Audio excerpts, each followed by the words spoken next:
y con un sigilo tan absoluto que ni sus propias familias podrían saber la verdadera misión.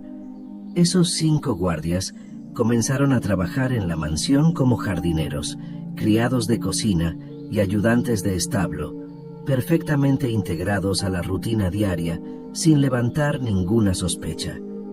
Pero su verdadera misión era una sola: vigilar constantemente a Matías, seguir cada uno de sus movimientos, observar con quién hablaba, a dónde iba cuando creía estar solo, registrar mentalmente cada detalle que pudiera llevar a los verdaderos responsables del envenenamiento.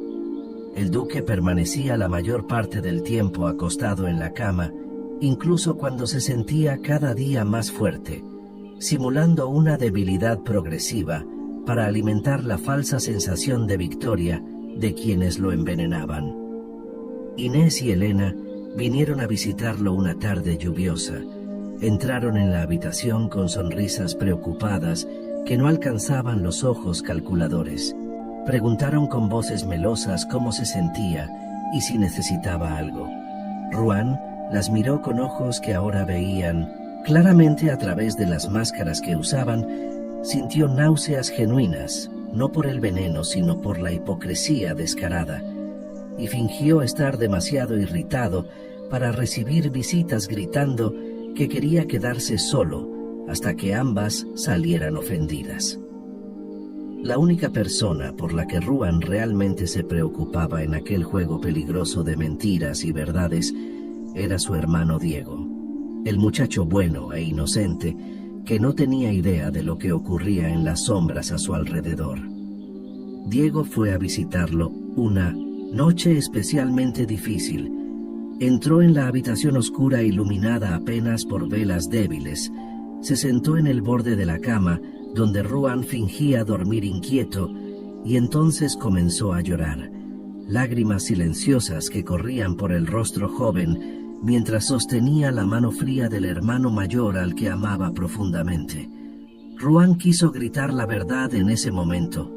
Quiso abrazarlo y decirle que no estaba muriendo, que todo era mentira y conspiración, pero sabía que no podía porque Diego amaba a Elena con la pasión ciega de un primer amor, y antes de destruir esa ilusión, necesitaba tener la certeza absoluta de que ella estaba realmente involucrada, o si era solo Inés manipulándolo todo sola desde las sombras. Diego susurró con voz quebrada, sosteniendo con fuerza la mano del hermano: «Cuando tenga mi primer hijo, le pondré tu nombre, hermano». Y exactamente una semana después de aquella conversación desgarradora, Elena anunció públicamente durante la cena que estaba embarazada de 2 meses. Ruan, observándolo todo desde la ventana de su habitación, pensando con una tristeza aplastante cómo sería la vida de aquel niño inocente cuando toda la verdad fuera finalmente revelada y el mundo de Diego se derrumbara por completo. Su hermano quedaría absolutamente destruido, y no había nada que Ruan pudiera hacer para evitar ese dolor inevitable que se acercaba como una tormenta en el horizonte. Elena buscó a Rute en la sala de té algunos días después del anuncio del embarazo. Se sentó con gracia en el sillón de terciopelo, con una de las manos apoyada de manera protectora sobre el vientre aún liso, y dijo con un tono entre acusador y herido: «Usted no parece ni un poco feliz con mi embarazo. Pensé que estaría radiante al saber que tendrá un bisnieto, que el linaje Artiaga continuará fuerte y próspero». Rute necesitaba disimular perfectamente, porque cualquier desliz podría arruinar todo lo que habían planeado con tanto cuidado. Así que forzó una sonrisa cansada y respondió con una voz que sonaba genuinamente triste: «Elena, un niño siempre es una bendición de Dios independientemente de las circunstancias. Pero con la situación terrible de Ruan languideciendo allí en aquella habitación, no consigo encontrar verdadera alegría en mi corazón para nada, ni siquiera para algo tan maravilloso como un bisnieto». Elena pareció aceptar aquella explicación, dio una palmadita condescendiente en la mano arrugada de Rute. Pero Rute permaneció sentada sola en la sala después de que Elena se fue, las lágrimas finalmente corriendo libremente por el rostro marcado por el tiempo, llorando no de alegría, sino de puro horror al pensar en lo que aquella mujer embarazada estaba haciéndole a su nieto. Mientras tanto, Ruan comenzó a mejorar de manera tan considerable que hasta él mismo se sorprendía cada mañana al despertar sintiéndose más fuerte que el día anterior. El antídoto que Marisol administraba religiosamente 3 veces al día estaba limpiando su cuerpo del veneno, acumulado durante meses de envenenamiento sistemático. Ya lograba levantarse solo sin ayuda, caminaba por la habitación sin tambalearse, sentía los músculos regresar poco a poco, el color volviendo al rostro que había estado pálido como cera durante tanto tiempo. Pero necesitaba ocultar todo eso de todos, excepto de Marisol, Rute y los 5 guardias infiltrados, así que fingía debilidad siempre que alguien fuera de ellos entraba en la habitación. Su cabello crecía vigorosamente ahora que el veneno ya no lo destruía. Pequeños mechones oscuros cubriendo progresivamente el cuero cabelludo que había estado completamente calvo, y la barba también comenzaba a volver dejando una sombra áspera en la mandíbula fuerte. Pero no podía dejar que nadie viera eso, porque sería una prueba obvia de una mejoría inexplicable.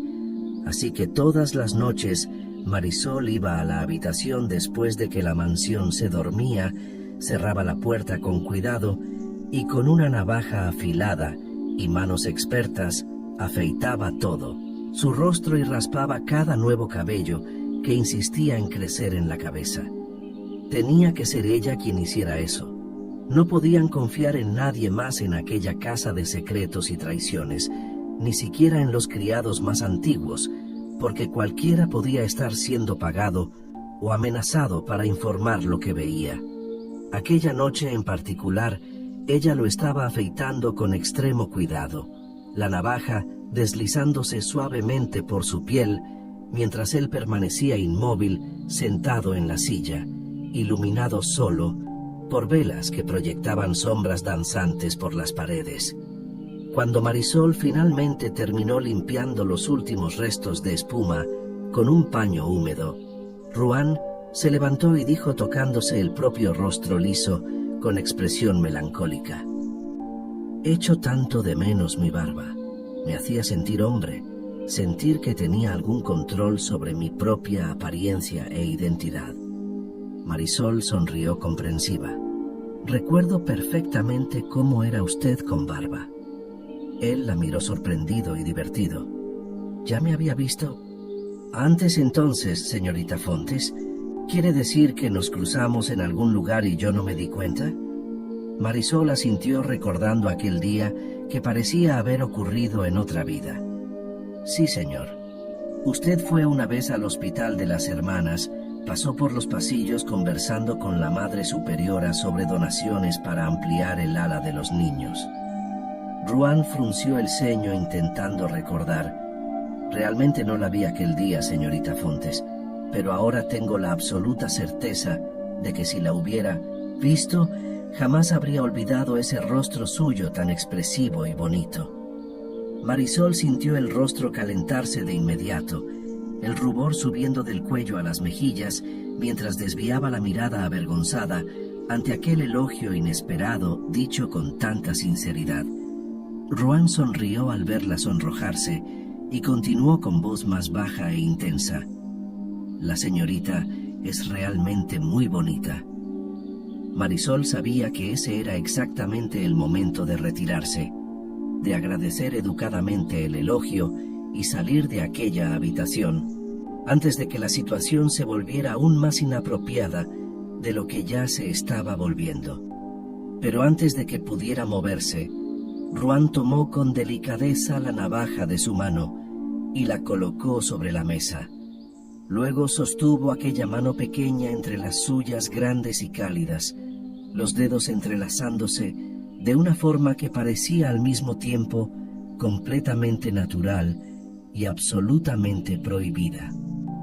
Marisol, dijo él, probando el nombre en la lengua, saboreando cada sílaba. Me gusta mucho ese nombre. Es fuerte, pero femenino, único, pero familiar, exactamente como tú.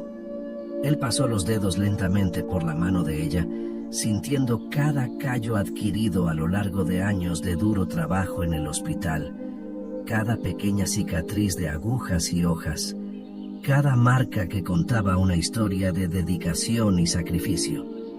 Luego comenzó a subir despacio por el brazo de ella, por encima del tejido fino del vestido, dejando un rastro de calor por donde tocaba, y dijo con voz ronca, cargada de emoción acumulada: siempre estaré profundamente agradecido por todo lo que hizo por mi abuela, salvando su vida aquel día en el hospital, y por todo lo que ha hecho por mí, salvándome no una, sino 2 veces de una muerte segura.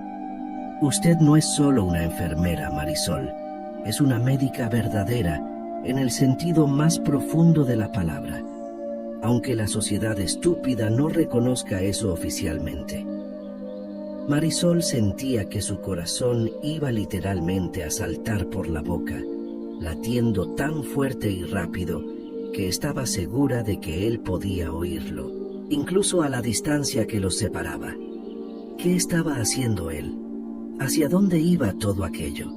Ella levantó la mirada encontrando los ojos azules de él que brillaban intensamente a la luz tenue de las velas, y vio el océano entero en aquellos ojos, profundo, misterioso, capaz de ahogarla por completo si no tenía cuidado.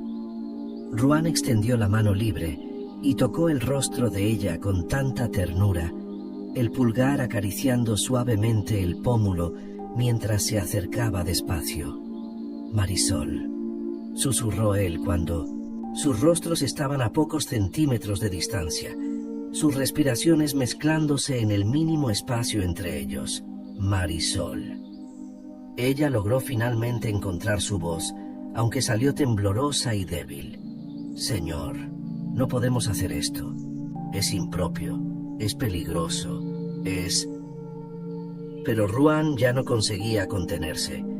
Todos aquellos días fingiendo estar muriendo, todas aquellas noches solo pensando que nunca volvería a sentir nada más que dolor. Y ahora allí estaba, vivo y fuerte de nuevo, gracias a aquella mujer extraordinaria que se había negado a abandonarlo cuando todos los demás ya lo habían hecho. La atrajo suavemente, pero con firmeza hacia sí, y finalmente besó aquellos labios que lo habían atormentado en sueños, que no se atrevía a admitir ni siquiera para sí mismo.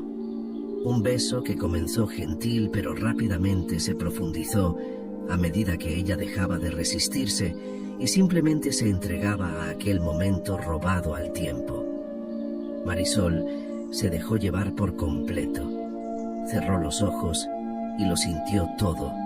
El calor del cuerpo de él tan cerca del suyo, el sabor ligeramente salado de sus labios, el aroma de jabón y hierbas medicinales que siempre lo rodeaba ahora, la fuerza de los brazos que la envolvían como si fuera la cosa más preciosa del mundo, el sonido de la respiración acelerada de ambos llenando el silencio de la habitación. Era incorrecto, era imposible, era todo lo que no debía estar ocurriendo, pero también era perfecto e inevitable y completamente correcto de una forma que desafiaba cualquier lógica o razón. Pero entonces alguien llamó urgentemente a la puerta, rompiendo el encanto de aquel momento mágico, y Ruan soltó a Marisol tan rápido que ella se tambaleó, necesitando apoyarse en la mesa para no caer.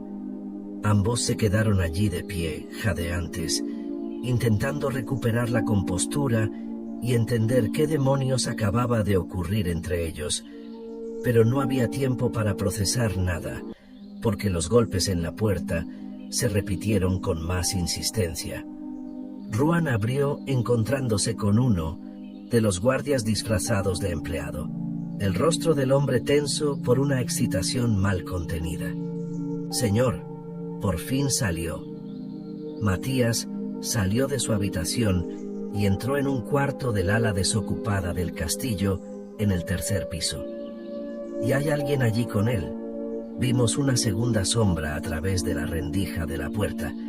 Están conversando en voz baja, pero se puede escuchar si nos acercamos. El corazón de Ruan se disparó violentamente dentro del pecho por razones completamente distintas ahora. Por fin tendrían al cómplice de Matías. Por fin sabrían quién estaba realmente detrás de aquel plan de acabar con el duque. El guardia continuó. «Dejé a 2 hombres apostados en la puerta en completo silencio por si intenta salir, pero el señor necesita venir ahora antes de que terminen la conversación y se separen de nuevo». Ruan miró a Marisol sabiendo que ella jamás se quedaría allí, esperando pasivamente. Le extendió la mano en una invitación y en una promesa silenciosa, y ella tomó aquella mano sin dudar ni un segundo. «Vamos», dijo él con voz firme cargada de determinación y rabia contenida. Caminaron lo más silenciosamente posible por la mansión sumida en la oscuridad y el silencio, solo algunas antorchas aún encendidas proyectando sombras grotescas en las paredes, mientras subían las escaleras hasta el tercer piso donde se encontraba el ala desocupada. Llegaron al corredor estrecho, donde los 2 guardias estaban apostados a cada lado de la puerta indicada, inmóviles como estatuas, y a medida que Ruan y Marisol se acercaban, podían escuchar voces amortiguadas que venían del interior de la habitación. Una de ellas era definitivamente la de Matías. Reconocerían aquel tono servil en cualquier lugar, pero la otra... Ruan sintió que el estómago se le encogía en una terrible premonición cuando comenzó a reconocer aquella segunda voz que sonaba tan familiar, pero que no podía, simplemente no podía ser quien temía que fuera. Se negaba a creerlo incluso con toda la evidencia gritándole en los oídos, se negaba a aceptar que aquella persona específica pudiera estar involucrada en algo tan monstruoso, pero sabía que necesitaba verlo con sus propios ojos para tener una certeza absoluta antes de sacar cualquier conclusión precipitada. Respiró hondo reuniendo todo el coraje que poseía. Sostuvo la mano de Marisol, quizá buscando fuerza en aquel simple contacto, y entonces abrió de golpe la pesada puerta de roble sin previo aviso. Y allí, de pie frente a él, iluminado solo por una vela solitaria sobre una mesa vieja, cubierta de polvo, estaban Matías con una expresión de terror absoluto en el rostro pálido como la muerte, y Diego, su querido hermano, su Diego al que amaba como si hubieran nacido de la misma madre, su hermano inocente, que había llorado junto a su cama y prometido darle su nombre a su primer hijo, de pie en medio de aquel cuarto abandonado, conversando en secreto con el hombre que lo había estado envenenando sistemáticamente durante meses enteros. Diego miró directamente a Ruan, pero mantuvo la cabeza erguida en un gesto de desafío que no combinaba en absoluto con el muchacho gentil y amoroso que siempre había sido. «¿Cómo pudiste hacerme esto, Diego? Nunca te faltó absolutamente nada. ¿Por qué?» Diego lo encaró sin bajar la mirada, sin demostrar ni una gota de remordimiento o arrepentimiento. «Me faltó poder, mi querido hermano. Tú siempre tuviste todo el poder en las manos desde que naciste. Papá lo dejaba clarísimo en cada decisión que tomaba. Tú eras el primogénito, tú heredarías el ducado, tú mandarías en todo, y yo me quedaría para siempre en las sombras, recibiendo solo tus obras y tu compasión condescendiente, como si fuera un mendigo agradecido». Su voz se elevó, cargada de rabia acumulada durante años. «Entonces necesitaba hacerte sufrir. Necesitaba sacarte de mi camino de una vez por todas para finalmente tener lo que siempre debió haber sido mío por derecho. Ruan lo miraba completamente incrédulo, sintiendo una náusea genuina subirle por la garganta. Y entonces Diego se dio cuenta por fin de que su hermano estaba de pie, caminando, visiblemente sano y fuerte, sosteniendo la mano de Marisol como si ella fuera su ancla en un mar de traiciones. La expresión de Diego cambió al instante a furia pura. «La culpa fue tuya», gritó señalando con el dedo acusador a Marisol, que no retrocedió ni un centímetro ante aquella hostilidad. «Debí haberte sacado de aquí desde el primer día. Debí haberte despedido o eliminado antes de que arruinaras todo lo que planeé tan cuidadosamente durante meses».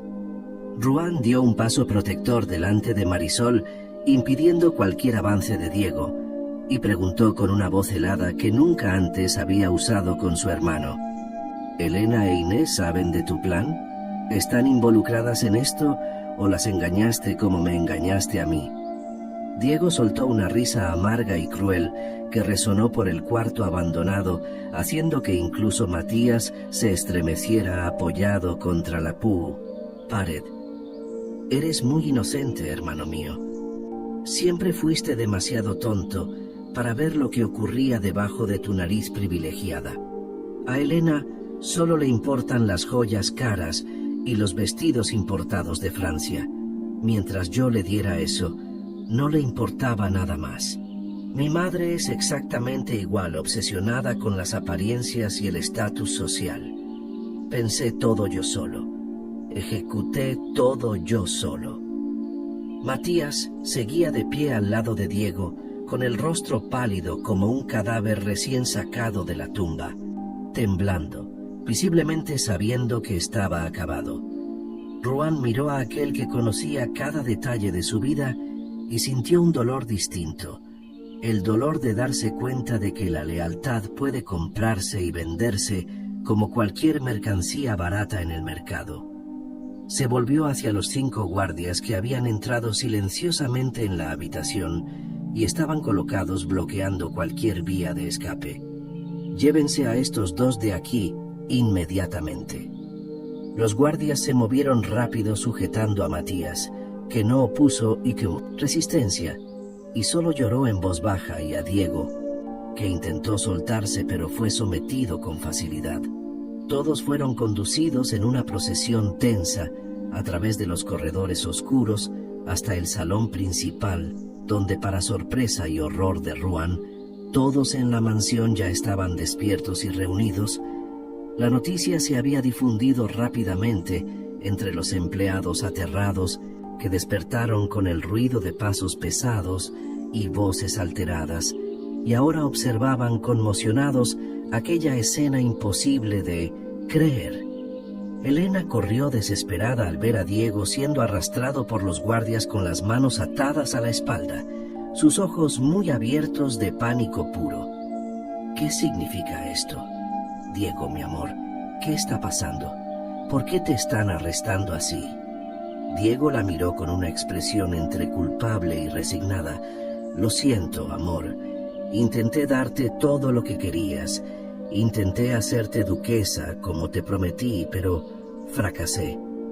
Y entonces Elena finalmente miró a Ruan, que estaba allí de pie en el centro del salón iluminado, caminando con normalidad, visiblemente sano, y la realidad de aquella situación imposible empezó a penetrar en su mente confusa. Rute se adelantó con una voz firme y autoritaria que silenció todos los murmullos. «Elena, Inés, ustedes 2 van a escuchar lo que tengo que decir sobre lo que hizo Diego, sobre cómo envenenó sistemáticamente a Ruan durante meses enteros, intentando matarlo para asumir el ducado». Y entonces lo contó todo, cada detalle horrible de la conspiración, cada pieza de evidencia reunida, cada mentira desenmascarada. Inés comenzó a llorar copiosamente, cubriéndose el rostro con las manos, temblando por completo. «Hijo, ¿Por qué hiciste esto? ¿Cómo pudiste cometer un crimen tan monstruoso? Tienes un hijo en camino, una familia de la que ocuparte, una vida entera por delante. Diego bajó la cabeza finalmente mostrando alguna emoción más allá de la rabia y el resentimiento. Tal vez vergüenza o un arrepentimiento demasiado tardío para hacer alguna diferencia, y fue llevado por los guardias que lo arrastraron fuera del salón, mientras Elena gritaba su nombre entre sollozos desesperados. Ruan observó todo con el corazón destrozado, pero la mente decidida, y cuando el silencio volvió a pesar sobre todos los reunidos, allí declaró con una voz firme que no admitía contestación. Inés y Elena, ustedes dos se mudarán a una de nuestras casas en la ciudad. No permitiré que les falte nada. Tendrán todo lo que necesitan para vivir cómodamente. Tendrán criados. Recibirán una asignación generosa. Tendrán médicos para cuidar de Elena durante el embarazo y después del nacimiento del niño. Pero no pueden seguir viviendo en esta mansión después de todo lo que ocurrió. Hizo una pausa y continuó. Diego y Matías pagarán por el crimen, así que arreglen sus cosas y prepárense para la mudanza. Inés jamás podría seguir viviendo en aquella mansión mirando todos los días al hijastro, así que asintió entre lágrimas, aceptando aquel exilio dorado, como la misericordia que realmente era. Cuando por fin todos se dispersaron regresando a sus camas, intentando procesar lo que acababa de suceder en aquella noche imposible de olvidar, Ruan abrazó a Rute largamente, sintiendo el cuerpo pequeño y frágil de su abuela temblar contra el suyo, mientras ella lloraba todas las lágrimas que había contenido durante días, fingiendo una fortaleza que no sentía. Él acarició su cabello canoso, susurrando palabras de consuelo, y luego Rute se apartó, secándose los ojos, y llamó a Marisol, que había permanecido discretamente a un lado, respetando aquel momento íntimo entre abuela y nieto. «Ven aquí, niña», dijo Rute abriendo los brazos, y cuando Marisol se acercó, la atrajo a un abrazo fuerte que olía a lavanda y gratitud infinita. «Salvaste a mi nieto». Se apartó sosteniendo los hombros de Marisol y mirando alternativamente a ella y a Ruan, que instintivamente se habían acercado y estaban de nuevo tomados de la mano. «Tienen mi bendición completa y mi apoyo total para lo que decidan hacer de aquí en adelante». Y entonces salió de la sala dejándolos solos bajo la mirada discreta de algunos criados que pronto también se retiraron. Ruan llevó a Marisol hasta uno de los sofás cerca de la chimenea, donde el fuego aún crepitaba suavemente. Se sentaron uno al lado del otro, todavía tomados de la mano, como si tuvieran miedo de soltarse y descubrir que todo no había sido más que un sueño que se desvanecería al despertar. «Marisol», comenzó él con voz cansada, pero llena de emoción acumulada, «sé que estos últimos días fueron una completa locura, una montaña rusa de emociones imposibles de procesar adecuadamente. Pero ahora por fin todo está resuelto y aclarado. La verdad fue revelada y la justicia se hará». Hizo una pausa pasando la mano libre por el rostro exhausto. «Mi corazón está completamente hecho pedazos al saber que mi propio hermano, a quien amaba, fue capaz de algo tan monstruoso. Me llevará mucho tiempo conseguir perdonar, o al menos, que entender cómo llegamos a este punto tan terrible». Marisol apretó su mano transmitiendo un consuelo silencioso. «Lo sé, Ruan, y siento mucho todo lo que estás pasando, todo el dolor de esta traición familiar que te marcará para siempre». Ruan continuó mirando profundamente sus ojos castaños que brillaban a la luz del fuego. «Pero en medio de toda esta oscuridad y sufrimiento, todo esto me trajo a ti, la persona más extraordinaria que he conocido jamás, que se negó a rendirse cuando todos ya se habían rendido que luchó por mí cuando ni siquiera yo tenía fuerzas para luchar. Literalmente me salvaste la vida arriesgando la tuya para descubrir la verdad. Se volvió completamente hacia ella, tomando ambas manos entre las suyas, y continuó con la voz quebrada por la emoción. Y me enamoré perdidamente de ti en el exacto momento en que me ordenaste entrar en aquella bañera con esa autoridad absoluta que no aceptaba discusión. Allí supe que ya estaba completamente dominado, que aquella mujer, pequeña y decidida, había conquistado mi corazón sin siquiera intentarlo, sin siquiera saber el poder que tenía sobre mí. Marisol rió suavemente con lágrimas brillando en los ojos. Yo estaba tan nerviosa aquel día, pensando que ibas a echarme de allí a gritos. Ruan sonrió también al recordarlo, y yo quería echarte, pero al mismo tiempo no quería, porque algo en ti me fascinaba de una manera que no conseguía explicar ni a mí mismo. Se puso serio de nuevo. Marisol Fontes, quiero que te cases conmigo. Sé que no puedo oficializarte como médica, porque la sociedad todavía es estúpida y retrógrada para aceptar mujeres en la medicina, pero tú eres más médica que cualquier hombre diplomado que haya conocido. Lucharemos juntos para cambiar eso. Usaremos mi posición y mi poder para abrir puertas que siempre estuvieron cerradas para mujeres talentosas como tú. Su voz se volvió más baja e intensa. Te amo profundamente, Marisol, y te estaré eternamente agradecido por todo lo que hiciste, por todo lo que eres, por simplemente existir y haber entrado en mi vida cuando más necesitaba un milagro. Marisol pasó las manos delicadamente por el rostro de él, acariciándolo con infinita ternura, los ojos brillando con lágrimas de felicidad pura. Fuiste extremadamente difícil conmigo al principio, terco, irritable e imposible de tratar, pero siempre vi más allá de esa fachada de duque arrogante. Vi a un hombre bueno, íntegro, justo, que no merecía pasar por nada de lo que pasó, que no merecía sufrir de esa forma tan terrible creyendo que estaba muriendo sin esperanza. Sonrió con aquella sonrisa radiante que iluminaba todo su rostro. Sí, me caso contigo, Ruan Artiaga. Me caso porque te amo, porque admiro tu fuerza, porque quiero estar a tu lado, construyendo juntos un futuro mejor. Y entonces él la besó allí mismo en la sala iluminada, solo por el fuego de la chimenea. Un beso que sellaba promesas y curaba heridas, que transformaba tragedias